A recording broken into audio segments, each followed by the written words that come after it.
para sa inyo.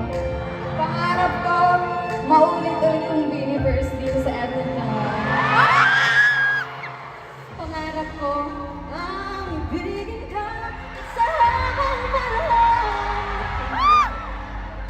Nung bata ako, pangarap ko tawagin na idol. Pero ngayon, gusto ko na tawagin, uy, si idol pala doon ang mahal ko. Dati gusto ko, pangarap ko lang na maging strong independent woman. Pero ngayon, gusto ko na lang magpaka-baby. Dati pangarap ko lang naman makapunta ng Canada. Pero ngayon gusto ko kasama ka na. Pero Speedy, pangarap natin makalera. Kumilala kami ng mga tao na ngayon, unti-unti na nangyayari. And I guess we already found our true love. At kayo yung